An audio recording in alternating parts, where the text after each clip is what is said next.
Hi everyone and welcome to day 13, and in today's video we will be exploring how can we actually document our Power BI semantic models, right? So in other words, how can we extract the formula from our measures, the description against tables and measures that we've added, and essentially create documentation or even a data dictionary from this. So let's go ahead and have a look. Okay, so here we are in a sample Power BI solution. Now, if I go here on the right hand side and look at the data panel, you'll notice I have my tables here. So I have my footfall fact, my sales fact, and all the descriptive attributes dimensions listed below. Now, if I go into my sales fact though, and we stick to the top, and I hover over ATV, notice I get this really helpful description here, right? The average transaction value calculates the average value of each transaction by dividing total sales by the number of transactions. How good is that, right? And you can see it's the same for number of transactions, it's the same for quantity. However, it's not the same for sales. That's because I've purposely left out the description here so I can show you how we can add them in. So you have to go down to the model view. So head over to the model view. And again, here on the right hand side, if we go to the table in question and the measure, sales, right? So you can go ahead and type in whatever description fits this measure or your measure.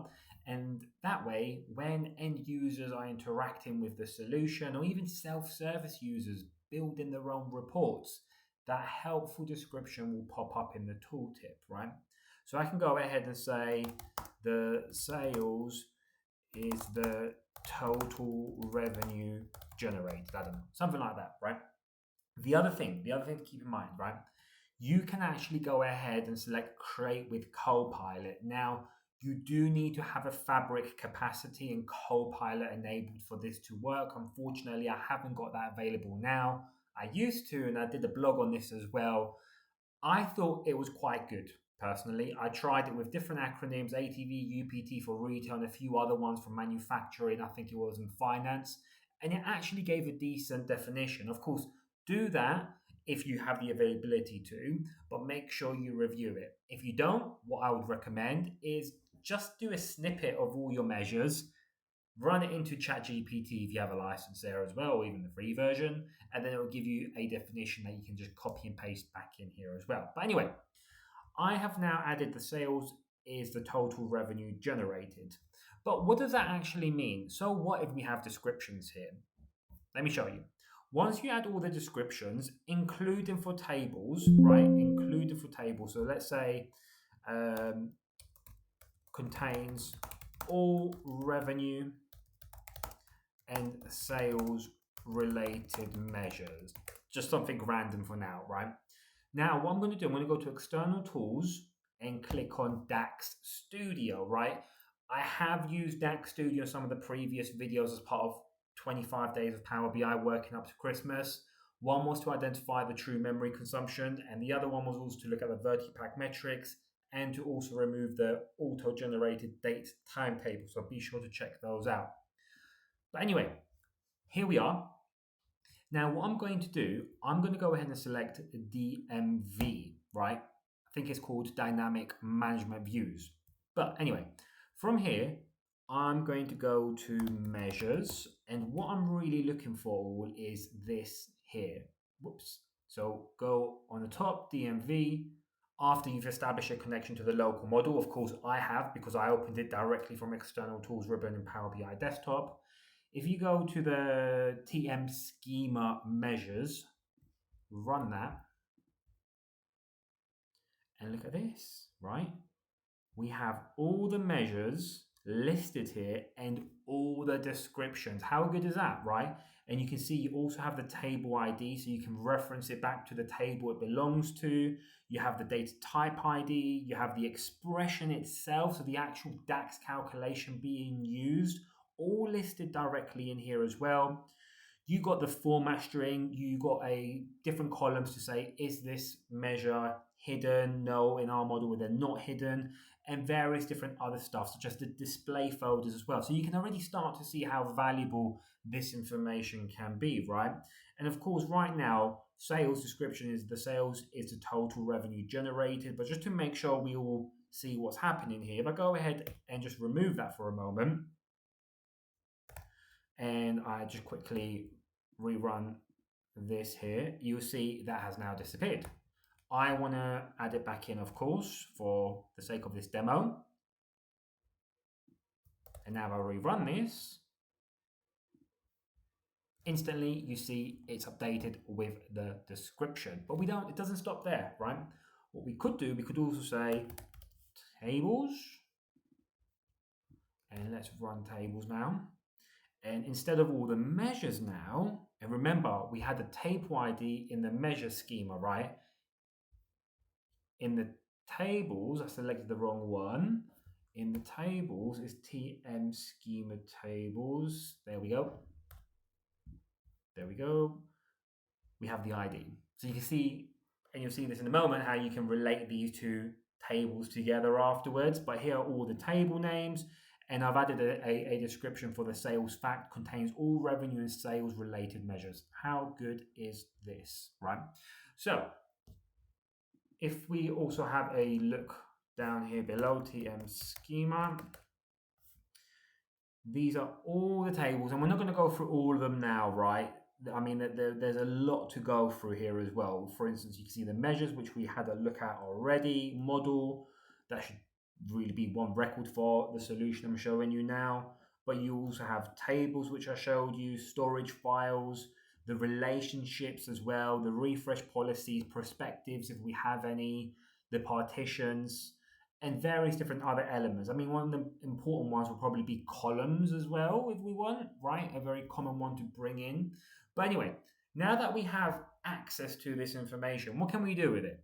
Well, actually, before that, whenever I go ahead and click publish for a Power BI solution, in other words, a semantic model, one of the things I always make sure is the descriptions are filled in, right? You need to add the metadata here in order for us to be able to extract it out afterwards as well.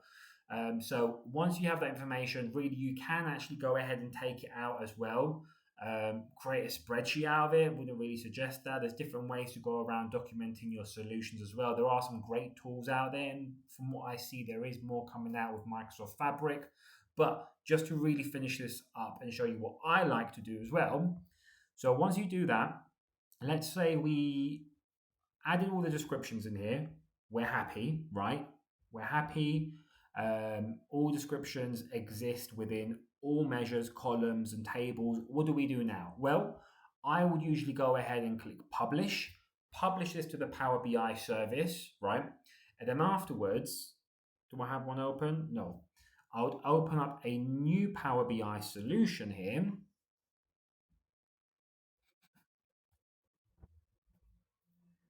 There we have it. We have a new Power BI solution open. So as long as you have that solution published into a Fabric capacity, previously a premium capacity, or even a PPU, in other words, you have XMLA endpoints enabled, able to be used, what we could do is go get data, analysis services. Alternatively, you could connect to the local model that you have, but I would want to automate something like this, right? I would want this to be part of my process. We have a semantic model used by the entire organization. As part of the deployment process, all descriptions should be updated. Anything new being added in should have descriptions, definitions, etc. That gets published to the Power BI service in the relevant workspace. XMLA endpoints are enabled.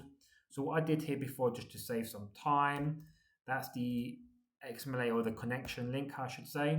This is the name of my model as well. I'm going to go ahead and click import.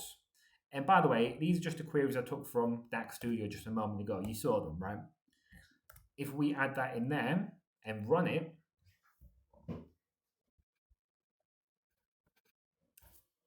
here we go. Look at that. We have all our table names listed. So I can go ahead and click load. So you can already start to see what we're doing here, right? With each Power BI semantic model that we have available for the organization, traditionally what I would always like to have is some form of data dictionary where the end users from the business, I'm focusing more on that persona audience type, have an easy go-to place to understand what is what are the tables, measures, columns, what are the definitions, descriptions against them, how are they calculated, and various other elements. So right now we're loading in all the data um, from the tables schema, and I did use analysis services as a connector there and used import. Now this was table. Let's go ahead and name it as so.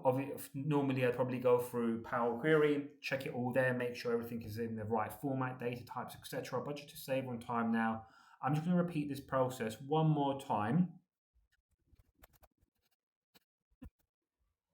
And there you have it. You now have all your measures with the descriptions that we've added in as well. So we now go ahead and click load. What you would imagine now is, well, we have the tables, we have the measures. What we could also do is go ahead and add so much more information. One thing that comes immediately to mind are the columns, right? We could go ahead and add the columns in here as well. But I think you get the idea of where this is going. So for now, I'm just going to call this measure. And I'm going to go back to relationships. And if you remember from DAX Studio, in measure, we do have table ID, I believe. There you go. And the in the table, we have ID. So there you go. Save that. Really should be a one to many. Perfect. Now if we go back into our report view, really what we could do now is go, and again, what I always do, I would highly recommend renaming some of these, but I would like to go to table name, drag that on there. And here are all the tables within our Power BI solution, right? I will then go to measure and get, okay, so this is the name of the measure. And there you have it. For sales, these are all the measures we have there, and the same for footfall. And then if I go to display folder, right, you'll notice I have only created display folders for the measures in the sales fact. But more importantly, if we go to description, and you'll notice, of course, I've only added description for a few of them. In a real solution, it would be for everything.